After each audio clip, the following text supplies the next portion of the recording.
Bien, vamos a ir a la palabra de Dios. Quiero invitarte que busques ahí en Mateo 19, vamos a leer desde el versículo 16. Mientras buscamos ahí el texto, solamente a modo de introducción, repasar brevemente, voy a tratar de continuar algo que venimos hablando en los últimos domingos. Hace 15 días atrás hablábamos acerca de la implosión catastrófica. ¿Alguien se acuerda de esa palabra? Suena muy feo. Implosión catastrófica, y hablamos acerca de esto, de que esta implosión sucede cuando la presión interna no es lo suficientemente fuerte, o no hay la presión necesaria para soportar la presión externa. Y cuando esto sucede, la estructura cede y termina implosionando. Entonces hablamos de la importancia de poder de llenar nuestro interior con la presión suficiente para poder hacer frente a las presiones externas, llenarnos de la palabra de Dios, del Espíritu de Dios. Y el domingo pasado, creo que fue en este culto, en el segundo culto, compartí acerca de la clave del gozo y hablamos que uno de los elementos importantes del gozo es el contentamiento, que nos habla de contenido, nos habla de tanto del contenido como de contención, es decir, de la estructura. Y hablamos acerca de ese texto muy conocido en donde Pablo dice: he aprendido a vivir en cualquier circunstancia, tanto en la escasez como en la abundancia. Y cierra como broche de oro diciendo: porque todo lo puedo en Cristo que me fortalece. Y hablábamos ahí acerca de esta palabra fortalece, ahí en el original literalmente es todo lo puedo en Cristo que me apodera. Y la palabra apoderar significa fortalecer, pero también significa alguien que ocupa algo como propietario. Y hablamos acerca de esto, de cómo el contentamiento me habla de contenido, me habla de la importancia de tener adentro lo necesario para poder obedecer el mandato que Dios nos hace por medio del apóstol Pablo, en donde dice: alégrense siempre.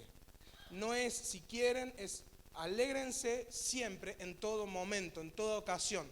Entonces, algo que parece disparatado, ¿sí?, cuando uno ve la realidad, en este contexto empieza a tener sentido, que el gozo, el contentamiento, responde al contenido que nosotros tenemos, ¿sí? Ahí el apóstol Pablo comienza esta epístola a los filipenses diciendo que él ora para que el amor crezca en conocimiento, en discernimiento, ¿sí?, para que puedan elegir lo que es mejor, dice el texto, para el día del Señor, y para ser irreprensibles para el día del Señor. Y hablamos ahí que irreprensible es intachable, es sin mancha, pero también la palabra que se traduce, mejor dicho, la palabra irreprensible viene originalmente de una palabra que significa que no puede ser capturado, alguien que no puede ser capturado. Entonces hablamos acerca de esto, de que cuando hay algo dentro nuestro que el enemigo, que tiene correspondencia con lo que el enemigo nos ofrece, podemos ser capturados. Y lo graficamos con los trenes que tienen estos enganches. Decíamos, cuando el enemigo puede engancharnos, entonces somos arrastrados por él. Entonces, teniendo en cuenta esto, yo quiero de alguna manera continuar con esta línea de pensamiento y quiero que vamos a leer allí este texto muy conocido, que es la historia en la que Jesús se encuentra con este joven que, como seguramente se titula ahí también en tu Biblia, el joven rico. Y dice que sucedió que un joven se acercó a Jesús y le preguntó: Maestro, ¿qué es lo que debo hacer para obtener la vida eterna? ¿por qué me preguntas sobre lo que es bueno?, respondió Jesús. Solamente hay uno que es bueno. Si quieres entrar en la vida, obedece los mandamientos. ¿Cuáles?, le preguntó este joven. Contestó Jesús: no mates, no cometas adulterio, no robes, no presentes falso testimonio, honra a tu padre y a tu madre y ama a tu prójimo como a ti mismo. Todos estos los he cumplido, dijo el joven, y preguntó: ¿qué más me falta? Jesús respondió: si quieres ser perfecto, anda, vende todo lo que tienes y dáselo a los pobres, y tendrás tesoros en el cielo. Luego ven y sígueme. Cuando el joven oyó esto, se fue triste porque tenía muchas riquezas. Les aseguro, comentó Jesús a sus discípulos, que es difícil para un rico entrar en el reino de los cielos. De hecho, le resulta más fácil a un camello pasar por el ojo de una aguja que un rico entrar en el reino de Dios. Al oír esto, los discípulos quedaron asombrados y decían: en ese caso, ¿quién podrá salvarse? Para los hombres es imposible, aclaró Jesús mirándolos fijamente, mas para Dios todo es posible. Mira, nosotros lo hemos dejado todo por seguirte, le dijo Pedro. ¿Y qué ganamos con eso? Ya se puso áspero Pedro, ¿ah? Les aseguro, respondió Jesús, que en la renovación de todas las cosas, cuando el Hijo del Hombre se siente en su trono glorioso, ustedes que me han seguido se sentarán también en 12 tronos para juzgar a las 12 tribus de Israel. Y todo el que por mi causa haya dejado casas, hermanos, hermanas, padre, madre, hijos o terrenos, recibirá 100 veces más y heredará la vida eterna. Pero muchos de los primeros serán últimos y los últimos serán primeros. Oramos. Padre que estás en el cielo, gracias por tu palabra. Queremos ser ministradas por ella. Y ahora, Señor, queremos declarar que tenés toda nuestra atención. Señor, queremos quitar la mirada, la atención del hombre, de lo material, de lo temporal, y queremos poner toda nuestra atención y nuestra mirada en ti. Señor, abrí nuestro entendimiento en esta mañana. Sea tu Espíritu Santo ministrándonos a cada uno conforme a la necesidad. En el nombre de Jesús, echamos fuera toda distracción, echamos fuera toda confusión y todo aquello que se haya levantado hoy en contra del conocimiento de tu palabra, en contra de tu conocimiento. En el nombre de Jesús, amén. Amén. Este joven, vamos a ir rápido a ver si podemos terminar antes de las 2.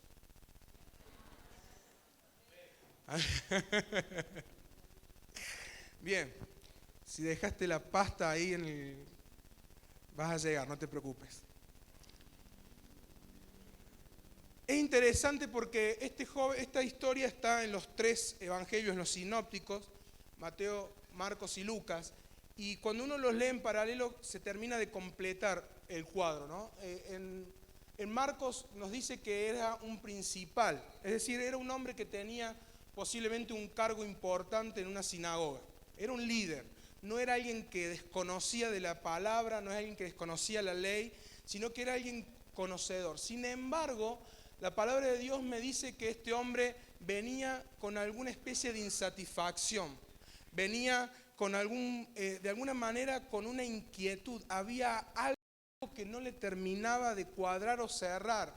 Por eso dice que se acercó a Jesús y le empezó a preguntar.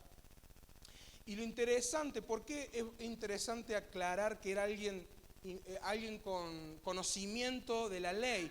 Porque a mí esto me dice que no tiene que ver con que estés sentado hoy acá o no estés sentado hoy acá, para los que nos vienen allá, o donde, no importa el rol que tengas, no importa la función que cumplas dentro del reino de Dios.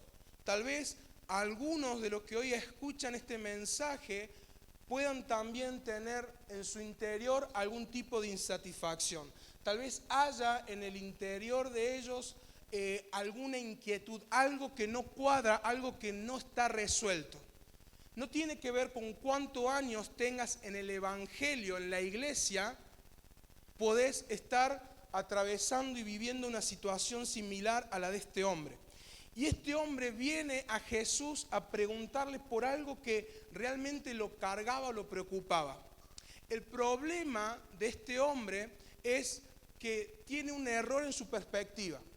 Él comienza ya preguntando a Jesús y en su pregunta denota que hay un error de concepto. Porque le pregunta, Jesús, ¿qué debo hacer para obtener la vida eterna? Y la pregunta debería ser, Señor Maestro, ¿quién debo ser para poder obtener la vida eterna? Porque muchas veces, y esto es para ir introduciéndonos, cometemos el error de vivir una vida externamente correcta, pero sin la esencia correcta, sin el contenido correcto. Y esto es lo que también podemos denominar religiosidad. El espíritu de religiosidad es un espíritu que busca quitar el poder del Espíritu Santo en nosotros y reemplazarlo por actividades religiosas. Lo que va produciendo una implosión o una detonación en nuestra vida espiritual. De alguna manera, este hombre tenía la idea que muchos tienen acerca de que todo lo que podemos tener de Dios lo podemos conseguir por nuestros propios méritos. Hay algo que yo debo hacer para poder obtener algo de parte de Dios. Ahí es donde está el error de concepto de este hombre. Porque la palabra de Dios y Dios afecta nuestro ser para que nuestro ser refleje o se refleje en nuestro hacer. No tiene que ver con no cumplir los mandamientos, no tiene que ver con no hacer, no tiene que ver con no ser obediente, sino que tiene que ver con de dónde nace la motivación o por qué es que nosotros hacemos lo que hacemos. Él quería hacer para obtener algo que solamente Dios lo puede dar por medio de su gracia y por la fe en la obra de Jesucristo. Si hay algún mérito que nos permite ser salvos, obtener la vida eterna, el ser hijos de Dios son los méritos de Jesús. Entonces, este es el error conceptual que él presenta. Y es interesante porque el espíritu de religiosidad opera muy sutilmente y opera por medio del orgullo. Porque vos y yo sabemos, y el enemigo también sabe, que la palabra de Dios dice que Él resiste ¿a quién? Pero da gracia a los humildes. Entonces, uno puede estar queriendo hacer cosas buenas, pero con la motivación incorrecta. Si lo que hagas nace del orgullo, que es la forma en que se presenta el espíritu de religiosidad, creyendo que yo puedo obtener, manipular a Dios con lo que yo hago, entonces lo que yo haga, aún cosas buenas como el leer la Biblia, aún como asistir a la iglesia y aún hasta me atrevo a decir querer hacer la voluntad de Dios, si lo hacemos desde este espíritu religioso, entonces estaremos provocando un fruto malo. Y el espíritu de religiosidad opera de esta forma, porque nos jactamos de que somos hombres de la palabra. Nos jactamos que somos hombres de oración. Conozco personas que viven todo el tiempo anunciando a los cuatro vientos que se pasan toda la noche orando. Está bien, hermano, lo haces perfecto, gloria a Dios. Pero ¿por qué lo haces? ¿Para tener que contarle a la gente? El espíritu de religiosidad opera muy sutilmente. Y lo que hace es de alguna manera es como el dicho dice, pura cáscara y pocas nueces.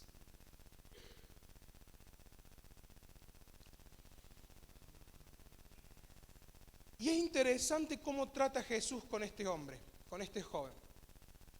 Jesús es un estratega. Está bien dicho estratega, ¿no? Porque el domingo pasado me mandó una palabra que... Después que lo pensé, digo, ¿en qué momento se me ocurrió conjugar ese verbo? Estaba detonado, literal. Estaba implosionado. Y Jesús es un gran estratega. Él trata con este joven de una manera sorprendente. Quiero que sigamos el diálogo. Lo primero que Jesús hace es poner el foco en el lugar correcto. Porque ante la pregunta que este hombre le hace, maestro, ¿qué es lo bueno que tengo que hacer? Jesús instantáneamente pone el foco y dice, bueno hay uno solo. Es decir, Jesús está poniendo el foco en el lugar correcto. Querido, le está diciendo de otra forma, no te centres en vos, no sos el centro de atención. El centro de atención primeramente tiene que estar puesto en Dios.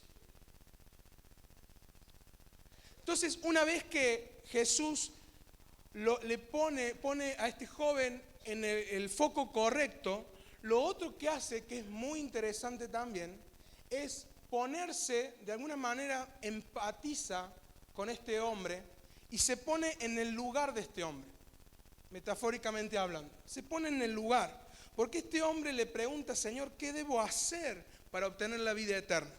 Entonces Jesús le responde en los mismos términos. Cuando él le insiste, le dice, bueno, si hablamos de hacer lo que tenés que hacer, y comienza a enumerar algunos de los mandamientos. Le dice, no mates, no cometas adulterio, no robes, no presentes falso testimonio, honra a tu padre y a tu madre y ama a tu prójimo como a ti mismo.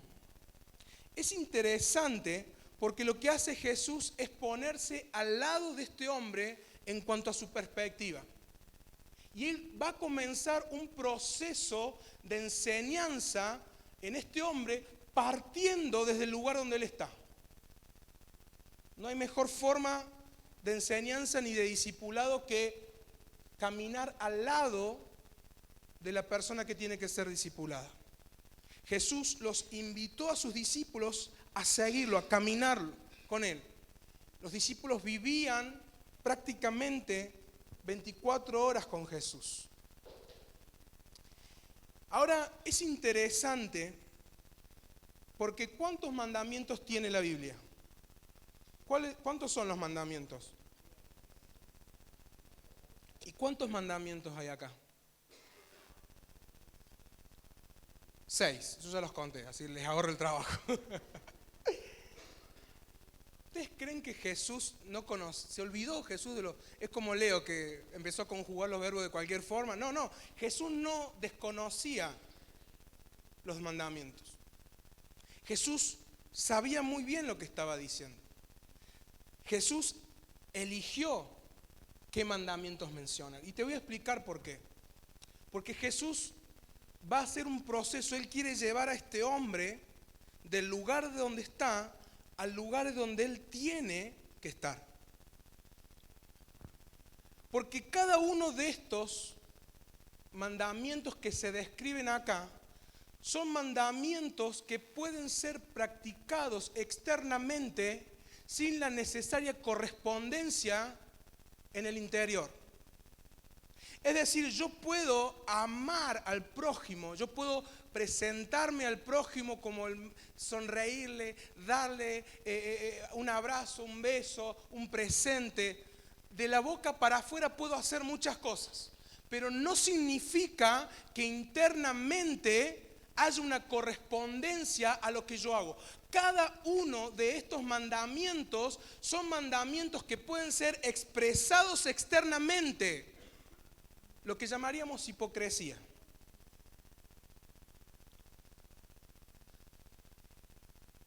Y lo más interesante es que falta un mandamiento que es crucial. ¿Qué mandamiento falta? Yo leí el texto y me hice esta pregunta: ¿por qué Jesús no menciona todos los mandamientos? Y cuando vuelvo a leer digo, wow, ¿por qué Jesús no menciona el más grande de todos los mandamientos, el más importante de todos los mandamientos? Y no es que él lo desconociera, de hecho capítulos más adelante Jesús va a decir que toda la ley se resume en 2 mandamientos. ¿Y el primero cuál es? El problema es, vuelvo a repetir, Jesús quiere llevar a este hombre de donde está a donde él debería estar. El tema es que cada uno de estos mandamientos pueden ser expresados externamente sin una correspondencia interna. Pero el amarás al Señor tu Dios con todo tu corazón, con todo tu ser, no puede ser expresado si no hay una correspondencia interna en el corazón. Jesús sabía cuál era la realidad de este joven. Jesús sabía con quién estaba hablando.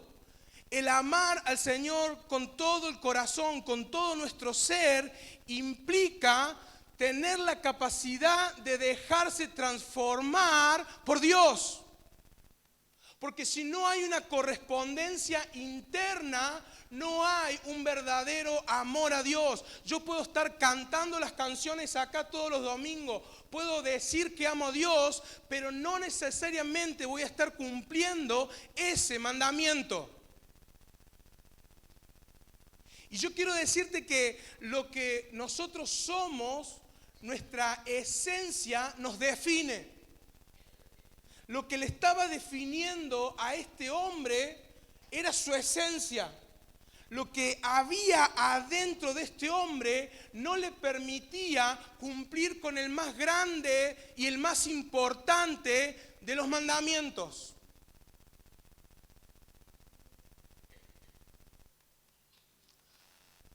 Porque este mandamiento solamente lo pueden cumplir, lo pueden obedecer aquellos que tienen el deseo de ponerse en una relación correcta con Dios. Y no es que Jesús no le dice cuál es ese mandamiento, porque ese mandamiento está implícito en el llamado que él le hace. Este hombre le dice: Señor, yo ya cumplí con todo eso. ¿Cuál más me falta? Fíjense el grado de necesidad, de hambre espiritual que este hombre tenía. ¿Cuál más? ¿Cuál más? ¿Cuál más? ¿Cuál me falta? Y hay una expresión muy interesante en la respuesta de Jesús. Porque Jesús le dice: si quieres ser perfecto, si quieres ser perfecto, si deseas ser perfecto, anda, vende todas tus posesiones, entrega tu dinero a los pobres y tendrás tesoros en los cielos. Después ven y sígueme. Pero esa expresión perfecto es, en el original, es la palabra completo. Si quieres estar completo, le dice Jesús. Algo que está completo es algo que tiene todas las partes. Algo que está completo es algo que está lleno. Algo que está completo del contenido correcto. Jesús le está diciendo: si querés realmente ir más profundo, entonces lo importante está en el contenido. Lo importante está, si querés estar completo, si querés cumplir con todo lo necesario, con todos los requisitos, entonces tenés que vender todas tus posesiones, dárselo a los pobres, entonces ahí ven a mí y sígueme. Porque Jesús le está diciendo en otras palabras a este hombre, esta es la forma de amarás al Señor tu Dios con todo tu ser. Esta es la forma de amar a Dios con todo tu ser. Le está diciendo a este hombre lo importante, estimado, estimada, no tiene que ver con lo que hagas, sino tiene que ver con lo que internamente hay en tu vida. Por eso Jesús le está llamando a este hombre al discipulado. Jesús le está diciendo, yo quiero ser tu discipulador. Lo importante no es lo que haces, sino ser mi discípulo. El proceso de discipulado es el proceso de estar dispuesto a cambiar internamente el contenido que tenemos. Jesús le está diciendo, vení, dejá todo de lado y comenzá a tomar lo que yo tengo para darte. Comenzá este proceso de discipulado que implica cambiar el contenido que hay adentro tuyo por el contenido que yo quiero poner en tu interior. Pero esto tiene un precio, y el precio es dejarlo todo para seguir al Maestro. El precio es dejar todo lo demás para poder seguir al Maestro. A menos que vos y yo entendamos que es importante nuestra esencia como hijo de Dios, lo que somos en Dios, y trabajemos sobre esa esencia que es un continuo seguir a Jesús. La expresión de ven y sígueme es la misma expresión que Jesús utilizó para llamar a sus 12 discípulos. Dios está llamando a la iglesia a un discipulado. Dios está llamando a la iglesia a un crecimiento exponencial que empieza entendiendo que es importante el contenido y que ese contenido es cambiado, es trabajado y es transformado por medio del discipulado, por medio de su palabra.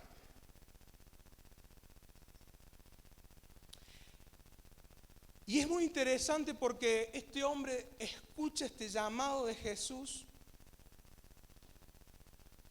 y dice que era tantas las riquezas, eran tantas sus posesiones que se entristeció y se fue. El problema de muchos en el reino de Dios, el problema de muchos en las iglesias, es que están tan llenos de otros contenidos que no pueden escuchar y responder al llamado de Dios.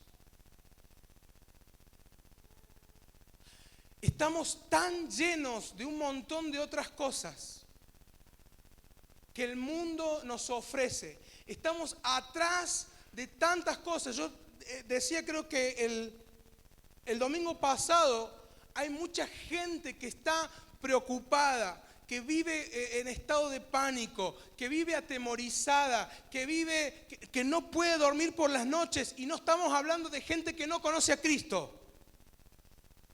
Y el problema es que la presión externa se está comiendo esa vida. Porque tienen los ojos puestos en lo temporal, en lo terrenal, en un mejor puesto de trabajo, en el auto último modelo, en el último celular, en tener una vida más placentera, sea lo que eso signifique, en vez de ajustarse a lo que Dios dice en su palabra, que es una vida plena. Y como este joven, muchos se ponen tristes porque a la hora de tener que decidir, están tan llenos de un montón de cosas que temen renunciar a eso, que temen pasarla mal por dejarlo de un lado y tomar lo que Dios quiere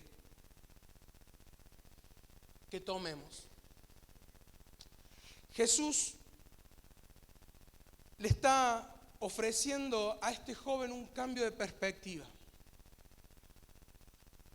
Jesús le está diciendo, empezamos por el hacer. ¿Vos querés que yo te responda qué tenés que hacer? Tenés que hacer esto. Sí, Señor, ya lo hice. Y entonces Jesús, cuando lo lleva al punto, como decimos, punto caramelo, cuando lo lleva ahí, cuando dice, bueno, Señor, ¿qué más? ¿Qué más tengo que hacer? Prácticamente le está diciendo, estoy dispuesto a todo. Entonces, si querés estar completo, si querés llenarte con el contenido correcto, entonces deja todo lo demás. Vení y entrá en mi proceso de transformación. Entrá en mi proceso de cambio interno. Deja que por medio del discipulado yo pueda poner dentro tuyo el contenido necesario para que la presión interna, volviendo a 2 domingos atrás, impida que la presión externa termine haciendo colapsar tu vida.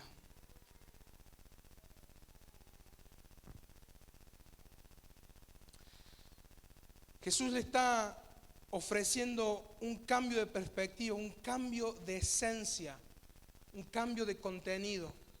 Y esto no es magia, hermano. Esto es discipulado. Es palabra de Dios. Es introducirnos en la palabra de Dios y dejar que la palabra de Dios comience a transformar mi interior. Es meternos en una comunión íntima, buscar al Espíritu Santo y su revelación, su iluminación, su revelación, hasta obtener lo que Él quiere, lo que el Padre tiene en su corazón para nosotros. Ayer en Santa Lucía en un momento nos dividimos en grupos y mientras hablamos del Espíritu Santo, me acordaba de cuando tenía 16 años. Yo, como saben, hijo de pastor, en un hogar cristiano, familia cristiana, nieto de pastor, bisnieto de pastor. Pero hasta los 16 años era un desastre. Leía la Biblia y cuando me proponía ir un capítulo por día de la Biblia. Entonces me ponía, abría la Biblia, Salmo 1. Iba por el Salmo 2 y ya me estaba fijando cuánto faltaba para que terminara. O sea, la religiosidad al máximo nivel. A los 16 años Dios toca mi vida. No pasó nada extraordinario. Pero Dios empezó a poner hambre por su presencia, hambre por su palabra. Y recordaba ayer y le decía a los hermanos, tenemos que animarnos a clamar, a encerrarnos, a buscar a Dios de la forma que sea y empezar a clamar para que Dios se revele de alguna manera. Y yo les decía, recuerdo iba todos los días a la misma habitación, me encerraba y era leer la Biblia y orar y decir, Señor, revelate a mi vida, yo quiero experimentar tu presencia, quiero que tu palabra cobre vida para mí. Y fueron meses de hacer lo mismo sin siquiera tener nada de parte de Dios, según mis expectativas. Pero el punto estaba en que yo no lo estaba haciendo para decir, miren lo que hago, sino porque realmente había un hambre de Dios y yo quería que Dios hiciera algo en mi vida. Y durante meses estuve buscando a Dios de esa forma hasta que un día, recuerdo como si fuera hoy, esa habitación se llenó de la presencia de Dios de una manera tan palpable que no me podía mantener ni siquiera en pie. Y desde ese momento la presencia de Dios nunca cesó. Siempre, siempre, siempre su palabra, su presencia estuvo ahí. Y cuando Dios nos llama hoy a un discipulado, nos está llamando a ir con Él, a buscar de Él y a permitir que el Espíritu Santo traiga lo que hay en el corazón del Padre. Dice allí en Corintios, Pablo dice, el Espíritu de Dios escudriña aún lo más profundo del corazón del Padre y es Él el que nos la revela. Él es el que revela lo que ojo no vio, ni oído oyó, ni ha subido a corazón de hombre. Y el discipulado hoy es principalmente relación con el Espíritu Santo. Porque el Espíritu Santo siempre te va a llevar a Jesús. Jesús es la palabra viva, la palabra encarnada. Juan capítulo 14, verso 26, Jesús le dice, cuando el Padre mande al Consolador, cuando Él mande al Espíritu de Dios, Él les enseñará todas las cosas y les recordará lo que he dicho. Ese es el discipulado al que Dios nos está llamando. Porque es el Espíritu Santo el que genera transformación en nosotros. Es el contenido y es quien trae el contenido correcto a nuestra vida. Y quiero terminar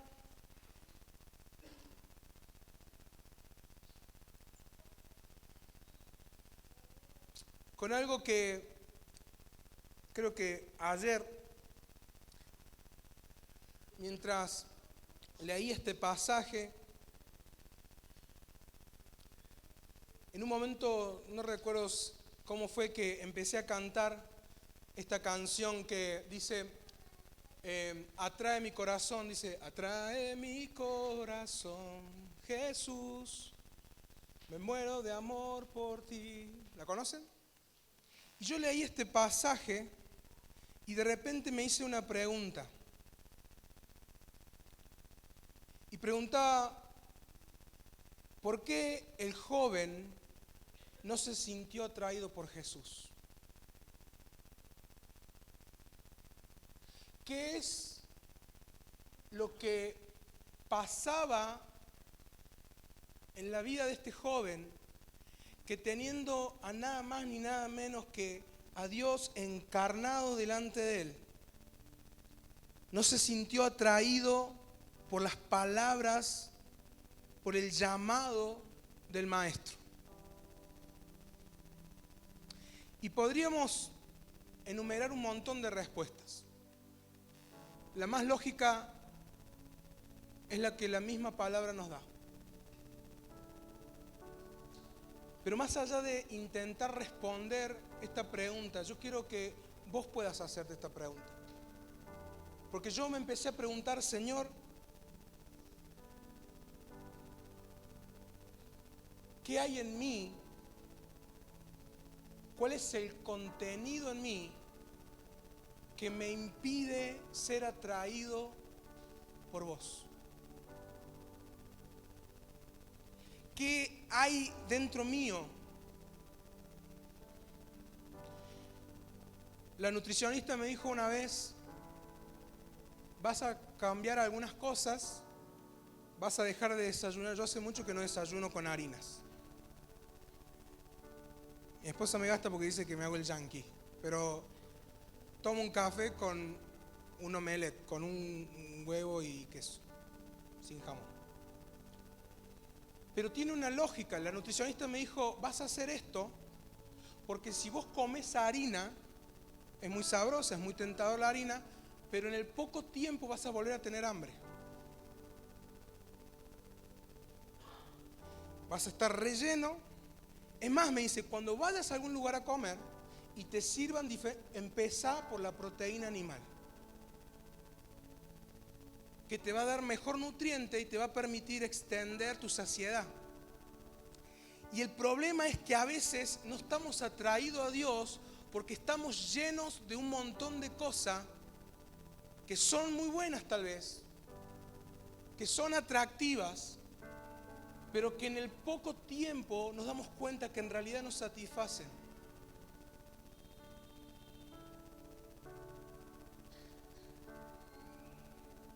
Este joven estaba tan lleno de otras cosas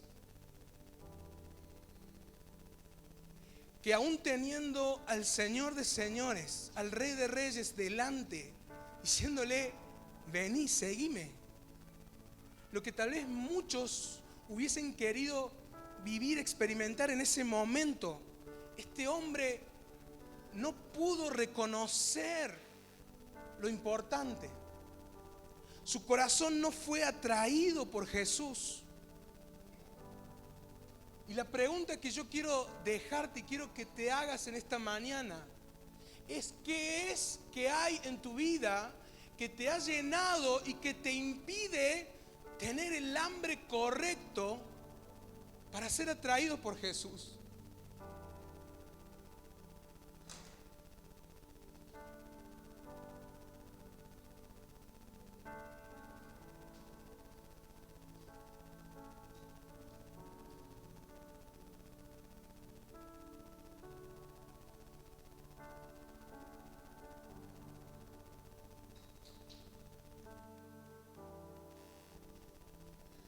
Que está ocupando tanto lugar en tu vida que es importante.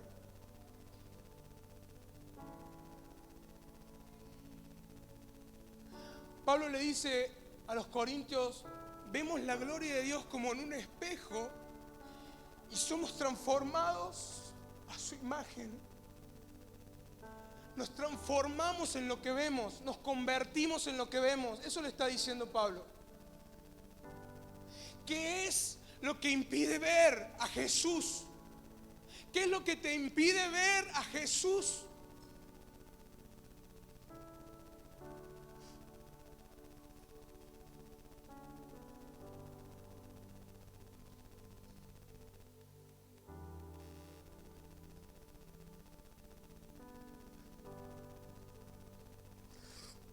¿Qué es que es tan importante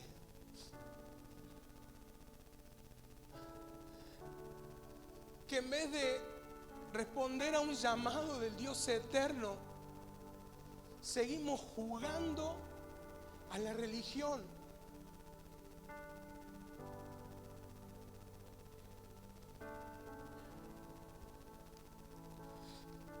¿Qué es lo que te ha obnubilado de tal manera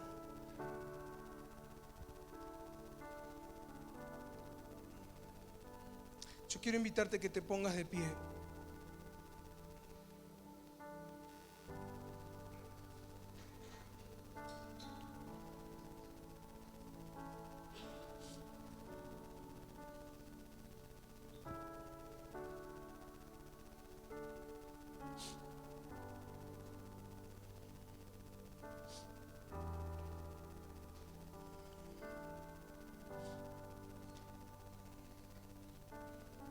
Yo no quiero que te vayas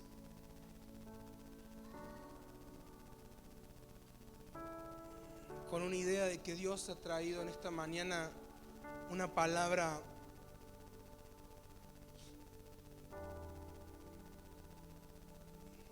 que te señala o de juicio, porque hay amor en el corazón del Padre en esta mañana.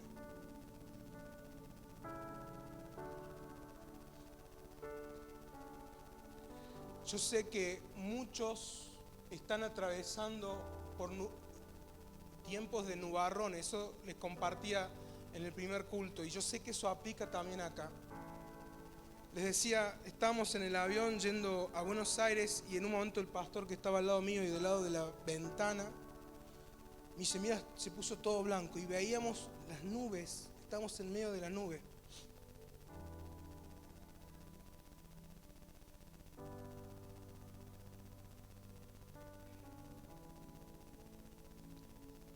Y yo recordaba ahí en el Salmo 18, en un momento dice: tú eres el que me haces estar firme en las alturas, en mis alturas. Y ese avión tiene la capacidad de sobrevolar las nubes. Pero es necesario atravesar las nubes para poder estar encima de las nubes. Y Dios te ha diseñado para sobrepasar los nubarrones. Literalmente no se veía ni a 1 centímetro de afuera del avión.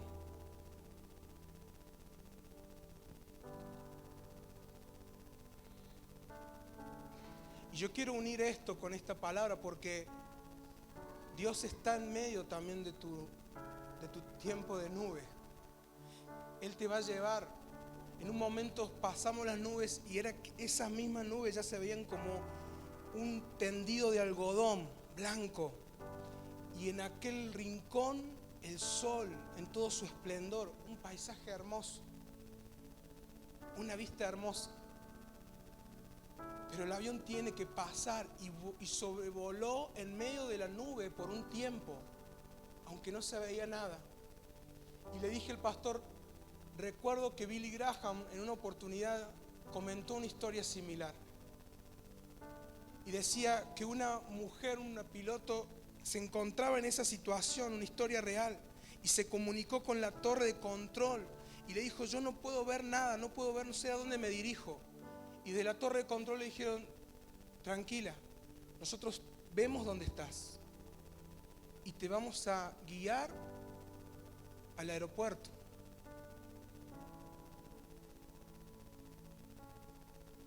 Y Jesús te dice en esta mañana, yo no soy indiferente a tu necesidad. Yo no soy indiferente, querido joven, a tu insatisfacción, esa hambre. Pero hoy Dios quiere llevarte del lugar donde estás al lugar donde Él quiere que estés. Él quiere llevarte a ese proceso de transformación interna que te va a permitir un día sobrepasar las nubes y ver que lo que era difícil hoy está por debajo y que en el horizonte nace el sol de justicia.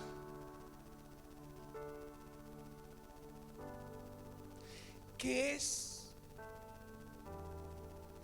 lo que te impide ser atraído por Jesús? Cierra tus ojos ahí donde